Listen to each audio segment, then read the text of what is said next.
로마서 11장 22절 말씀입니다. 로마서 11장 22절 말씀입니다.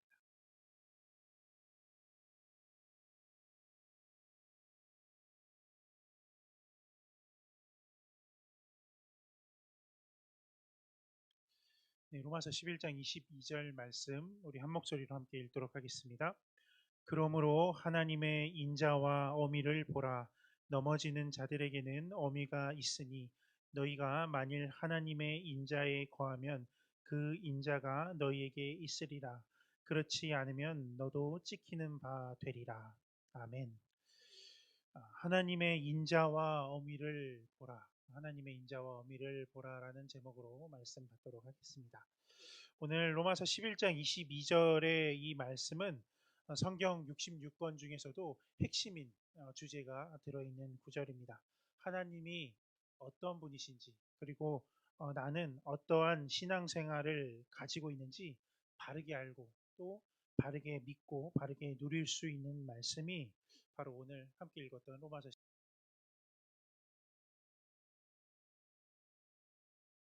11장 22절의 말씀입니다. 이 22절의 말씀을 우리가 잘 이해하고 또 믿으려면은 어디서부터 이 말씀을 좀 봐야 되냐면 로마서 11장 13절부터 쭉 우리 같이 봐야 됩니다. 로마서 11장 13절을 보면은 13절에 이렇게 말씀하고 있습니다. 말씀하기를 내가 이방인인 너희에게 말하노라 라고 말씀합니다. 이방인이라고 말하고 있습니다. 우리를 얘기하는데 우리는 선민이 아니었었고 또 우리는 언약 밖에 있었던 외인이었었습니다. 오직 이스라엘 백성만이 하나님의 백성이었었습니다. 그런데 이 이방인들이 이제 하나님의 백성 안에 들어오게 되었다라고 이렇게 말씀하고 있는 겁니다. 지금 그 내용을 말하는 건데 계속 보니까 13절 계속 보니까 그 다음에 내가 이방인의 사도인 만큼 내 직분을 영광스럽게 여기노니 14절 이는 곧 내 고륙을 아무쪼록 시기케 하여 저희 중에서 얼마를 구원하려 함이라. 유대인이 율법주의로 인해서 하나님을 떠나게 되니까는 하나님께서 이 유대인들을 시기케 해서 다시 하나님께로 돌아오게 하려고 저기 있는 이방인을 불러서 이 이방인을 구원케 하고 이방인이 하나님을 섬기게 했다라고 말씀하고 있는 겁니다. 15절 보니까 또 이렇게 말씀합니다. 15절에 보니까 저희를 버리는 것이 세상의 화목이 되거든 그 받아들이는 것이 죽은 자 가운데서 사는 것이 아니면 무엇이리요. 16절에 제사는 처음 익은 곡식가루가 거룩한 즉 떡덩이도 그러하고 뿌리가 거룩한 즉 가지도 그러하니라. 17절에 또한 가지 얼마가 꺾여졌는데 돌 감람나무인 내가 그 중에 접붙임이 되어 참 감람나무 뿌리의 진액을 함께 받는 자 되었은즉 18절에 그 가지들을 향하여 자긍하지 말라. 자긍할지라도 내가 뿌리를 보존하는 것이 아니요 뿌리가 너를 보존하는 것이니라. 이방인이 접붙임을 받아서 생명을 얻은 것은 이방인이 복음을 듣고 구원 받은 것은 그래서 생명을 얻은 것은 접붙임을 받은 이 가지가 잘해서 그런 게 아니라 이방인이 뭔가 잘해서 그런 게 아니라 뿌리가 진액을 보내줘서 생명을 얻었다라고 말씀하고 있습니다. 이방인 본인이 잘해서 그런 게 아니라고 말씀하고 있는 겁니다. 그러면서 19절에 말씀하기를 그러면 내 말이 가지들이 꺾이운 것은 나로 접붙임을 받게 하려 함이라 하리니 옳도다. 저희는 믿지 아니함으로 꺾이우고 라고 말씀합니다. 유대인은요 예수님을 거절했고 복음을 거절했고 율법을 선택했기 때문에 이 율법을 선택함으로 뿌리에서 올라온 그 진액을 받지 못하고 그 가지가 꺾였다라고 말씀합니다. 왜 꺾였습니까? 믿지 않음으로 꺾였다라고 말씀합니다. 그래서 20절에 이렇게 말씀합니다. 20절에 옳도다. 저희는 믿지 아니함으로 꺾이우고 너는 믿음으로 섰느니라. 높은 마음을 품지 말고 도리어 두려워하라.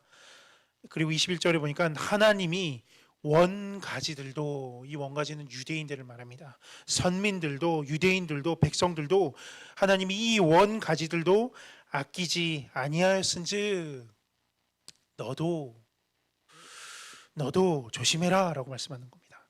불택자인 너희를 복음으로 구원시켜놨더니 이제 보니까 다시 행위와 율법으로 돌아가서 그 행위와 율법으로 살려고 그래? 그렇게 하면 안 된다라고 말씀하는 겁니다. 너도 아끼지 아니하시리라라고 말씀합니다. 하나님 아버지하고 너 자신과의 관계를 어떤 율법적인 관계, 어떤 행위적인 관계로 섬기면 너 버리는 거 일도 아니야라고 말씀하는 겁니다. 하나님이 자기 백성도 이렇게 버렸는데 이방인이 너희 버리는 거 아무것도 아니라는 겁니다.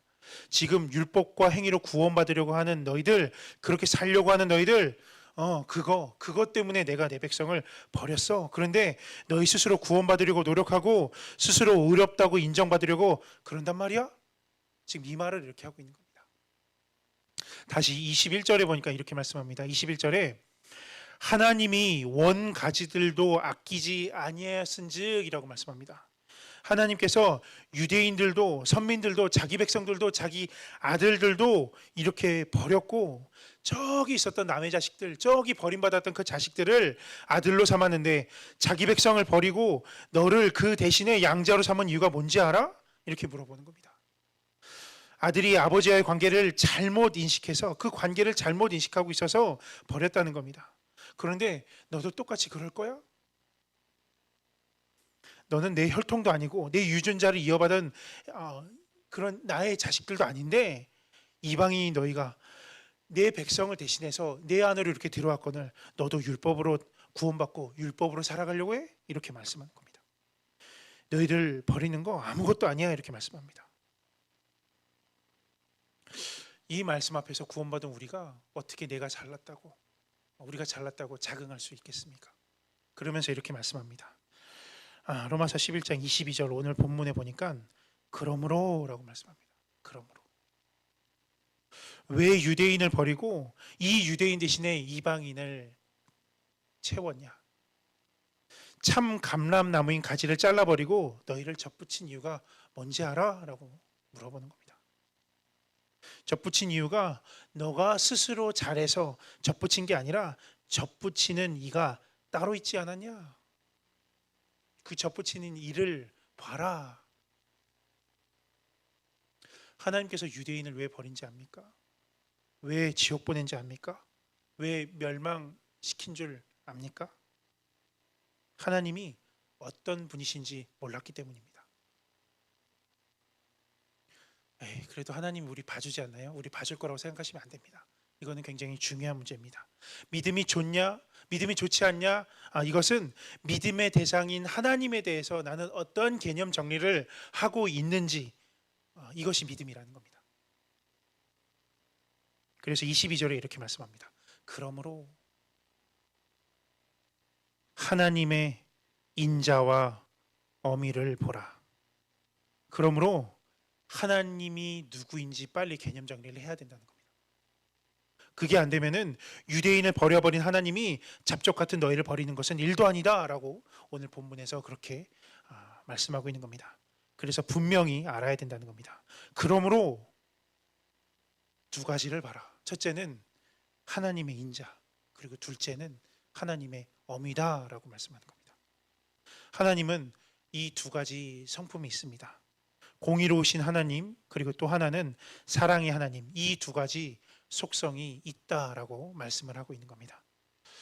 이 두 가지 속성을 개념 정리하고 있지 않으면은 내가 아무리 금식을 많이 하고 내가 아무리 성경을 많이 읽어도 내가 어떤 중직자의 직분을 가지고 있어도 내가 교회를 건축하고 헌금을 많이 내고 또 선교를 하고 말씀을 전해도 하나님에 대한 이 개념 정리가 되어 있지 않으면은 지옥 간다는 겁니다.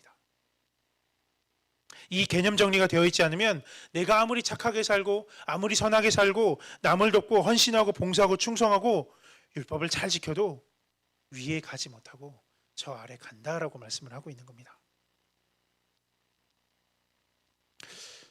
모순 같지 않습니까? 굉장히 열심히 살고 있는데 열심히 신앙생활하고 있는데 열심히 이렇게 살수록 복을 받아야 되는데 꼭 저주를 받는 것 같습니다. 근데 이럴 수 있다라고 말씀하는 겁니다. 성경은. 누가 복을 받아야 된다고 생각합니까? 주일 예배 잘 드리고 수요 예배 잘 드리고 또 금식하고 또 새벽 기도하고 세미나는 다 참석하고 너무 좋습니다. 이렇게 섬기는 사람이 복을 받아야 됩니까? 아니면은 일주일에 한 번씩 겨우 나오는 그 사람이 복을 받아야 됩니까? 우리의 상식은요, 저 불성실한 사람이 복을 받는 게 아니라 이 성실한 사람이 복을 받아야 된다는 겁니다. 그런데 실제 뚜껑을 열어보면 정반대인 경우가 많습니다. 그래서 바울이 이렇게 말씀합니다. 그러므로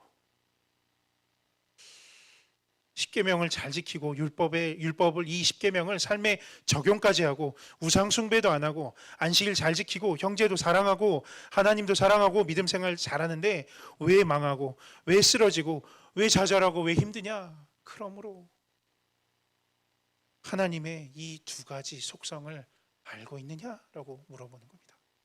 알고 있는데요. 정말 이 두 가지 속성대로 내 마음에 새겨지고 있느냐 이걸 물어보는 겁니다. 하나님이 누군지 봐야 한다는 겁니다. 이 땅에서 신앙생활을 잘하고 봉사하고 착하게 살고 율법 잘 지켰는데 그럼에도 불구하고 지옥 가는 사람들이 있다면 지옥 가는 이유가 뭐냐? 이렇게 말씀합니다. 너희 유대인들은 어미에 거했다라고 말씀합니다. 이와 같이 이방인인 너희들도 만약에 십계명 지키고 또 성화를 이루어서 구원받으려고 하고 행위를 통해서 구원을 이루려고 한다면 너희들보다 완벽했던 저 바리새인도 구원받지 못했는데 이방인인 너희들을 내가 봐줄 것 같으냐라고 물어보는 겁니다. 그래서 말씀합니다. 그러므로 말씀합니다. 그러므로 죄 지은 사람이 복 받아야 됩니까? 죄를 안 짓고 깨끗하게 살아야 되는 사람이 복 받아야 됩니까? 아니면은 헌신 봉사 많이 하는 사람이 복 받아야 됩니까? 일요일만 잠깐 왔다 갔다 하는 사람이 복 받아야 됩니까? 근데 대체 왜 그런 걸까요? 하나님에 대한 이 개념 정리가 잘못되었기 때문이라고 말씀합니다. 쉽게 말하면 이 하나님 아버지에 대한 개념 정리, 그 관계, 나는 어떠한 관계에 있는가? 저렇게 율법을 잘 지켰던 유대인들은 왜 지옥에 갔냐? 11장 22절에 그러므로 하나님의 인자와 어미를 보라. 넘어지는 자들에게는 어미가 있으니. 내가 아무리 착하게 살고 헌신봉사하고 뭔가를 잘해서 내가 천국 가고 구원받는 게 아니구나. 나만의 어떤 기준으로, 나만의 도덕적인 기준으로 사람을 보고 성경을 보면 안 된다라는 겁니다. 유대인들은 이 어미에 거하는 신앙을 했었습니다. 그리고 그 다음에 보니까 이렇게 말씀합니다. 너희가 만일 하나님의 인자에 거하면 그 인자가 너희에게 있으리라 말씀합니다. 인자 안에 거하는 신앙이 있구나. 두 부류의 교회가 있구나. 두 부류의 목사님이 있고 두 부류의 교인도 있구나라는 겁니다. 어미 안에 거하면은 어미가 오고 인자 안에 거하면 인자가 내 안에 오는구나. 어미의 신앙을 가지면 멸망이 찾아오고 지옥 보내버리지만 인자의 신앙을 갖게 되면은 복을 주고 구원받고 영원한 천국에 가게 되는구나라는 겁니다. 이것은 인자냐 어미냐의 싸움이구나. 율법을 잘 지키고 행위로 열심히 하고 헌신 봉사 어떤 경험 그 직분이 중요한 게 아니라 하나님에 대한 이 개념 그 믿음에 의해서 구원이 결정된다는 겁니다. 예수님을 보내주신 이 하나님이 어떠한 분인지 어떻게 믿고 있는지에 따라서 천국과 지옥이 결정된다는 겁니다. 혹시 여지껏 살아오면서 해결됐어야 되는데 해결되지 않은 문제들이 혹시 있다면 나는 어디에 거해 있었지? 구원을 받고 나서 구원이 우리가 취소되는 것은 아니지만 혹시 이제 내 삶에서 내 삶은 점점 다시 저 어미로 돌아가는 건 아닐까? 나는 어미에 거했구나. 나는 하나님을 믿는다고 하면서도 하나님을 놓쳤구나. 이래서 넘어졌구나. 반대로 나는 아무것도 한 게 없는데 나는 정말 아무것도 한 게 없는데 인자 안에 거하니까는 그 복음 안에 그 사랑 안에 거하니까는 이래서 나에게 복을 주셨구나. 그러므로 하나님의 이 두 가지 속성을 잘 이해하고 율법과 행위가 아니라 하나님의 그 약속과 사랑 안에 거해서 사랑으로 배어 있는 말씀을 한 절 한 절 그 말씀에 반응하고, 어미 안에서 거칠게 살아가는 그런 삶이 아니라 인자 안에서 평안과 은혜와 그리고 기쁨으로 살아가는 성산의 모든 성도님들 되시기를 주님의 이름으로 축복합니다. 아멘. 우리 기도하시겠습니다. 하나님, 이방인이요 외인이었던 우리를 예수님의 십자가 구속의 복음이 살아있는 이곳으로 인도하여 주셔서 하나님의 사랑과 은혜와 약속을 들려주시고 믿어지게 하심으로 인자 안에 거하게 하심에 감사드립니다. 구원받은 우리가 이제 이 삶을 살아나갈 때에도 이 삶도 여전히 인자 안에 거함으로 어떠한 헌신, 봉사, 사역에 앞서서 하나님의 은혜 안에서 하나님과의 관계를 점검하고 더욱 하나님께로 더 가까이 나아가는 우리가 되게 인도하여 주시옵소서. 감사드리며 주 예수 그리스도의 이름으로 기도드립니다. 아멘. 우리 계속 기도하시기는 교회와 담임 목사님을 위해서 기도하여 주시고 교회 안에 있는 환우들과 어려움에 처한 성도들을 위해 그리고 각자의 기도 제목을 위해 기도하고 돌아가도록 하겠습니다.